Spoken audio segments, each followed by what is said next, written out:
Hi, this is Tom from Life4.0. I'm here today to give you a little update on our anchoring series. We've gotten a lot of feedback and positive comments about multiple videos we did on anchoring. So I have two updates for you. One is related to snubbers and how we use those, and the other is related to an anchor buoy or trip line. So I'm going to walk you through those examples today, show you how we've modified our anchoring process for those, and I hope you enjoy it.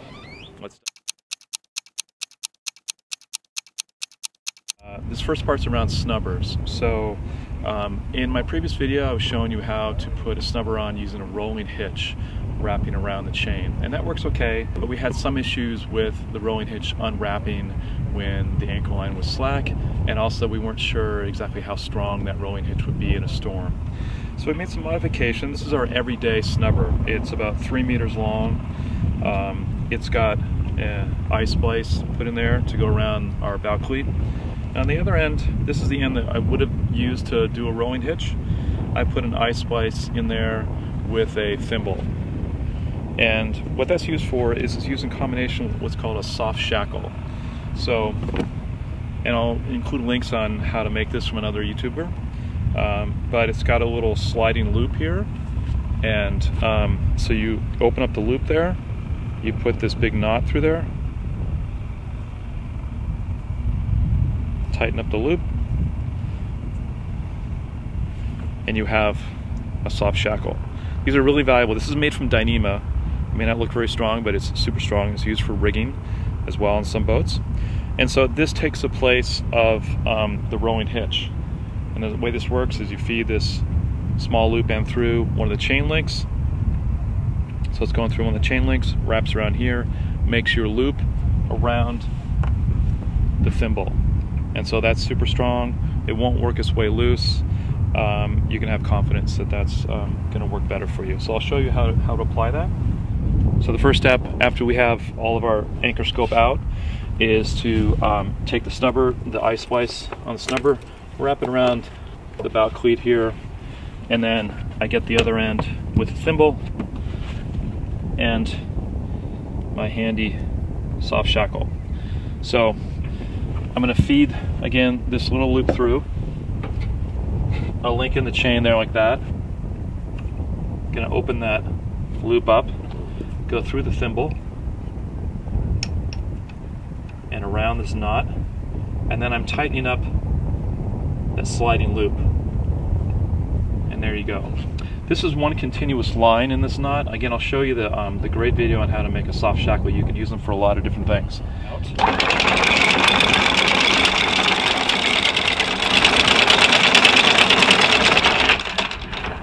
You're going to want to let a little extra chain out so that the load is taken up on the snubber.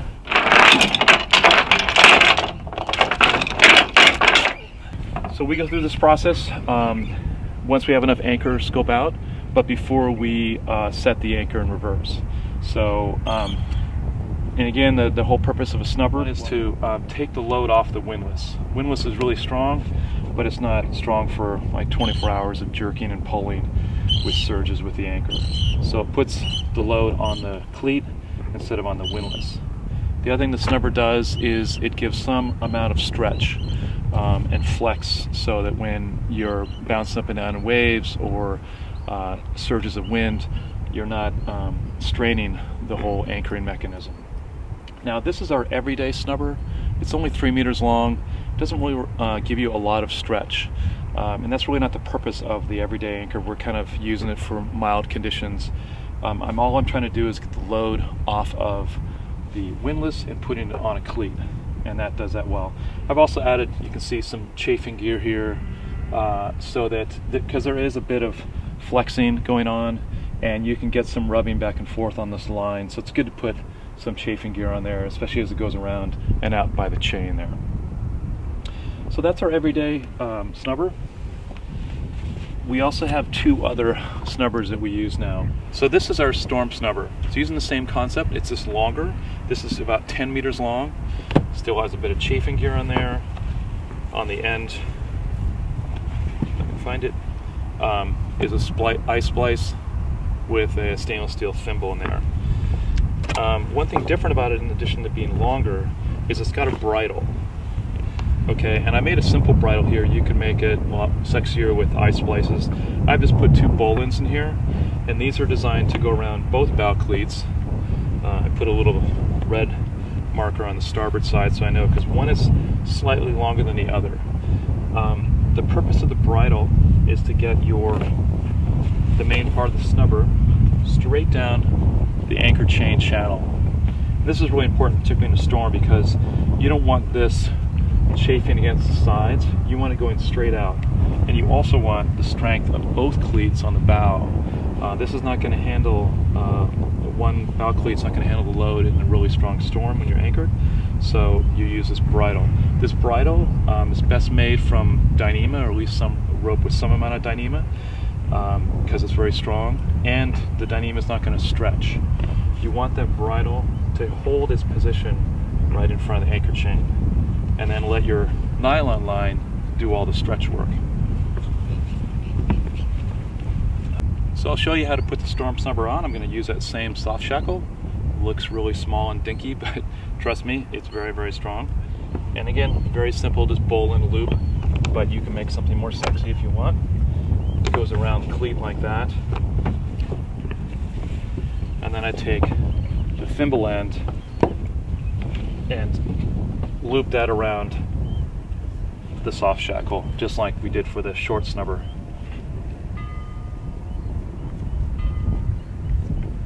Alright, so there's the soft shackle on a link of chain. Now this is a little trickier with the bridle because the other cleat's kind of hidden behind the hatch to the anchor. But I can, ends up being a lot of line but in the way, but I can kind of sneak this around. And obviously this will depend on your bow's configuration, but I'm going to loop it around the cleat behind there so that you can see it's on the port cleat and the starboard cleat, and now the thimble end is on there too.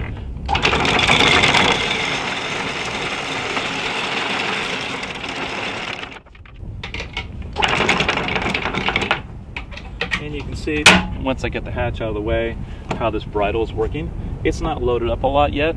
If we were to back down, you'd see a lot more strain on it. But you can see how, when it's tensioned, it's moved over right into that chain channel there. And these are both holding equally. There's a bit of chance of some chafe in some spots. You'd have to watch that during a storm. But that's going to be a lot of stretch and a lot of flex for storm conditions. Now the only thing that we do, we have a third snubber. This looks very small, and indeed it is. This one is basically just a couple bowline loops coming in towards a shackle and a hook. And this we use, again, put on as a bridle. This hook goes right on one of the chains links, and you can see that there's really no additional run out of the chain when you do that. And this we use when we're med-mooring. When we come back and stern into a dock and we're med-moored, and we have the chain really tight holding us off the dock, we don't want to put out a 3 meter or obviously a 10 meter snubber. That's going to move our dimensions with the dock and mess that all up. But we still want to take the load off the windlass in those cases, because that chain is being held really tight to keep the boat from hitting the dock. So we make up this same kind of concept. It goes around the cleat on both sides and just snaps into one of the links there. And then we load it up, and we maybe lose, like, you know, about that much length on our anchor chain, and that doesn't change things up too bad on the stern side, but it does take the load off the windlass.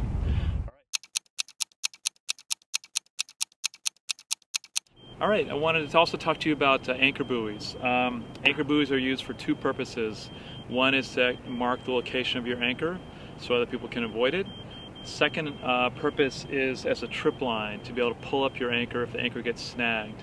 Normally your chain does a great job of that, but it's at the end of a shank, and the way the anchor may be stuck or caught on a piece of loose chain or something like that, It may be able to be pulled up easier if there's a trip line. The trip line is usually attached to the front of the anchor for that purpose of trying to pull it out at a different angle. Now normally we're not a big fan of anchor buoys. We don't recommend using them every time you anchor. Some people do use them every time you anchor. The problem is it's another point of getting snarled up in an anchorage when you're motoring around. Say there's 20 boats in an anchorage, everybody has an anchor buoy, that's 40 points that you have to worry about navigating around and not getting caught around your propeller and all that. But there are certain times when it's really helpful to do that. Again, if you really want to be able to mark your position of your anchor, but more importantly, if you're anchoring in an area that's known to have rocks, old chain, old fish pots, things like that that might snag your anchor, it's a good investment to have. So what we've done, and this is a little bit based on another idea I saw another boater had done, is you have your trip line with, in our case, a hook, and the hook is going to go around one of the flukes of our anchor. So you need some way to attach to your anchor. This is about 15 meters of line. What it does is it comes around a pulley on the float, and then it goes down to a weight, and we're using just a single dive belt weight. So one of the problems with an anchor buoy is, like, if you set it out, you've got extra line and it's going to drift away from right over top of where your anchor is going to be.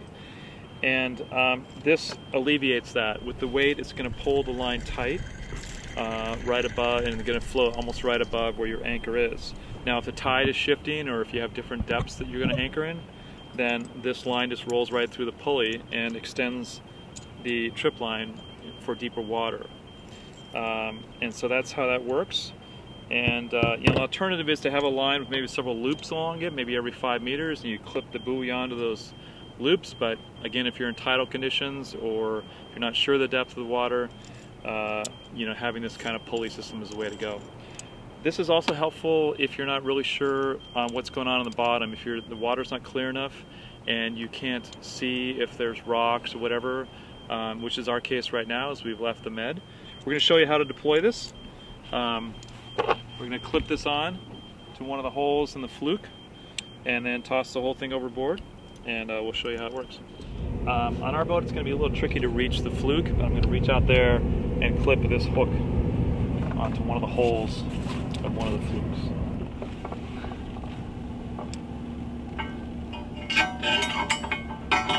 There we go.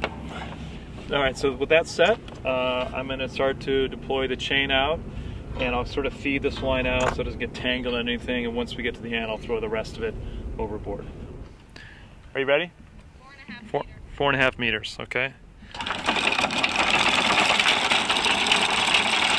And we're going to that go over. There we go. So you can see the buoy right now is right away is getting closer to where the anchor dropped. The weight is pulling it down and shortening the line. Okay, I'm good there. I'm going to attach the snubber. Alright. That goes through there. Goes back to our knot. Cinch this up.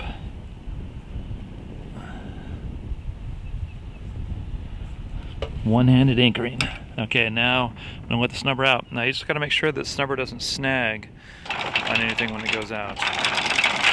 Like that. So it's helpful to kind of hold it up in the air while you're feeding it out.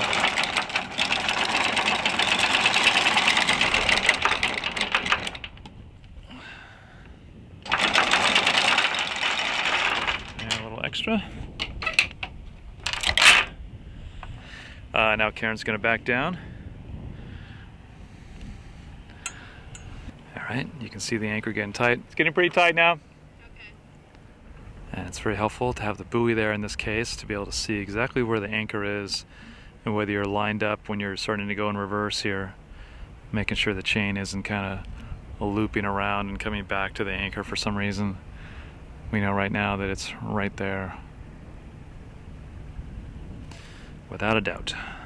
Now we're doing the usual thing where we're checking to see if the boat is holding. So I'm going to use this mast on this green boat over here and sight it versus the land behind it and see if the land behind it is moving relative to the mast. We're looking pretty steady right now. Karen's throttling up and not seeing a lot of movement with that mast. I think it's good. All right, so we're set there. Okay, so we'll show you how to retrieve the anchor ball. The main thing to keep in mind here is to know where the line is for the anchor ball. You don't want it dragging too far behind and getting caught on the propeller, on the keel. We have an external bow thruster. We don't want to get wrapped around that. So it's a little bit more tricky. If you have an extra hand, it helps. While one person's bringing in the anchor chain, the other person can be retrieving the line from the buoy.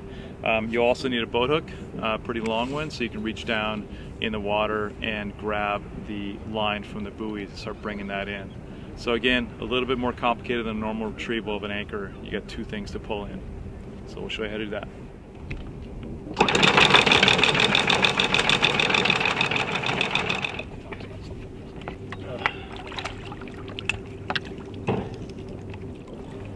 There's the weight.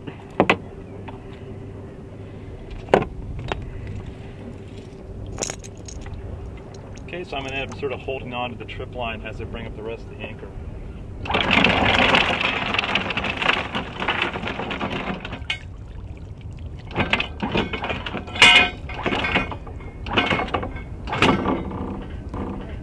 All right, there we go. We're all set there. It's just a matter of taking obviously the trip line off, but you can see it's a little more tricky to manage both things, but it should come up pretty normally if you just take your time. Okay, that wraps up that little update. I hope you appreciated it and it was of value to you. We always look forward to your suggestions and comments, and please consider giving us a thumbs up. It helps others find this kind of content. And if you're not a subscriber yet, please consider subscribing to Life 4.0. Fair winds. Be sure to check out our playlist of other how-to videos on our Life 4.0 channel, as well as our many sailing adventure videos as we explore this amazing planet one anchorage at a time.